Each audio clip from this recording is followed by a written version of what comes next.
Hey, what's going on, everyone? My name is Matt Jarbo. This is Three Buck Theater. And earlier today, we finally got our first look, our first real look at kind of what to expect from Bond 25, a yet unnamed film directed by Cary Fukunaga, starring Daniel Craig once more. Also, apparently, Christoph Waltz is back as Blofeld, but that's under rumor at this moment in time. But Ben Whishaw as Q, Naomi Harris as Moneypenny, Ray Fiennes as M, Rami Malek as the new unnamed villain, and Lee Sado is back as Mrs. Bond, so to speak. Actually, if you look here at the synopsis, kind of gives you a solid idea. Saying here, Bond has left active service and is enjoying a tranquil life here in Jamaica.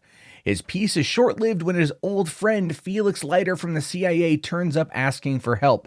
The mission is to rescue a kidnapped scientist, but it turns out to be far more treacherous than expected, leading Bond onto the trail of a mysterious villain armed with dangerous new technology. And I'm not going to lie, that actually sounds okay. But it also, and this is going to probably get me in a little bit of flack with some Bond aficionados out there, it feels wildly unnecessary.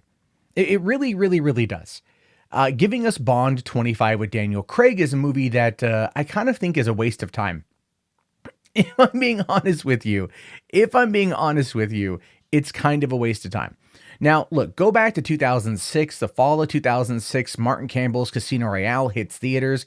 I thankfully was working at a drive-in in San Diego. I watched that movie. I can't even tell you how many times. I went out and I read the book, the audiobook, which is far drier than the actual Ian Fleming novel, but still fantastic. 2 years later, Quantum of Solace dropped, and I loved Quantum of Solace. Even though it wasn't as good as Casino Royale, and a lot of people out there panned it as such, I have argued for years that if you are looking for a true kick-ass movie-going experience, watch Casino Royale and Quantum of Solace back to back. Have them queued up, ready to go, because it picks up like 2 hours after the ending of Casino, and it's just, you're hyped up on the adrenaline from the end of Casino, and it keeps it going all the way through Quantum, and it's great. It's great. Then, of course, there's Skyfall. I mean, a movie that won Best Picture and the BAFTAs when it came out in 2012. And then Spectre 3 years later was kind of a close up for everything. Not the best close up, mind you. I don't really feel the scripting was all that great. Dave Bautista was awesome as usual, and the way that they tied it in to everything else that had happened in the previous three films was good, although a bit maybe ham-fisted at times, turning the MI6 building into more of a house of horrors for Bond's failed love and failed past at the hands of his brother. Okay. Or adopted brother, really, but okay, fine. That's where they wanted to end it. And at the end of the day, Blofeld lived and Bond went off with Lee Sado. Can't really think of a better way to really kind of end out the franchise, at least his part of the franchise. But here's the deal. Spectre lost Sony a lot of money. They lost Sony a lot of money. And I feel that ultimately they wanted to end on a high note. I think they wanted to end Bond 25, the reign, at this point, by the time it actually comes out, the 14-year reign of Daniel Craig as Bond, on a high note. To pull him out of retirement for one last mission with his buddy Felix Leiter, played wonderfully by Jeffrey Wright, who I cannot wait to see come back into that role, is probably going to definitively end this version of Bond. For them to come back a couple years down the road and reboot him. Maybe with another actor, younger actor, with a smaller budget. Because the biggest problem with these movies ultimately is the budget.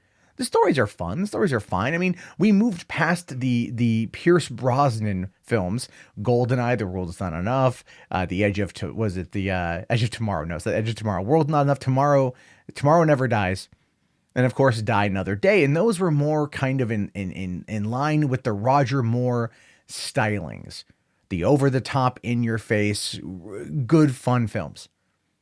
But they really grounded Bond for Casino Royale. And I think a lot of people really want that. They wanted it to go back to that. But as these sequels tend to do, it's always increasing and increasing and increasing. The problem with Spectre is they tried to complete a trilogy with the fourth movie.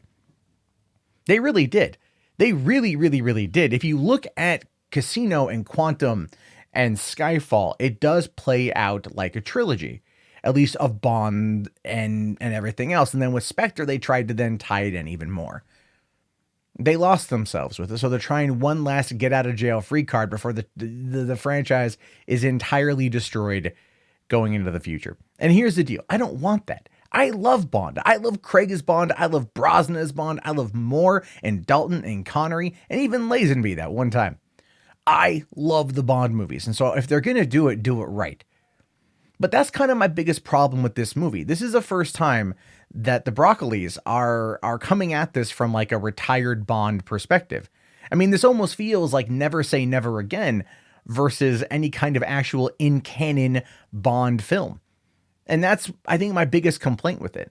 Now, I know that Fukunaga is going to come out and direct a kick-ass movie that's going to probably do some new crazy shit like Sam Mendes did with Skyfall. A lot of people are upset at Phoebe Waller-Bridge coming in order to rework some of the dialogue scenes featuring the women. And there's a lot of women in this movie featuring the women in order to make the dialogue and everything feel more real. And that, of course, apparently is a Daniel Craig request.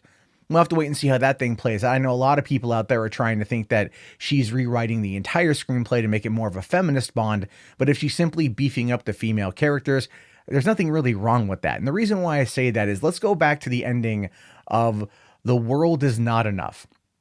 For one, Denise Richards as Dr. Christmas, right? Or Christmas, wasn't it Christmas Jones? And she was a nuclear physicist. And the last line in that whole movie is when they're in the rejuvenation chamber having sex, like the end of Fifth Element. And he says, and here I thought Christmas only came once a year.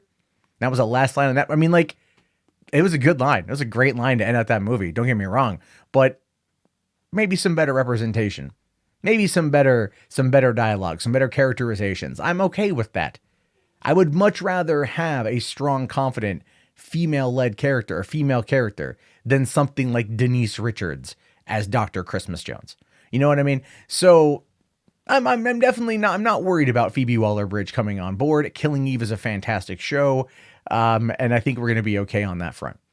But when I look at Bond 25 as a whole and the fact that it doesn't open up now for another year, is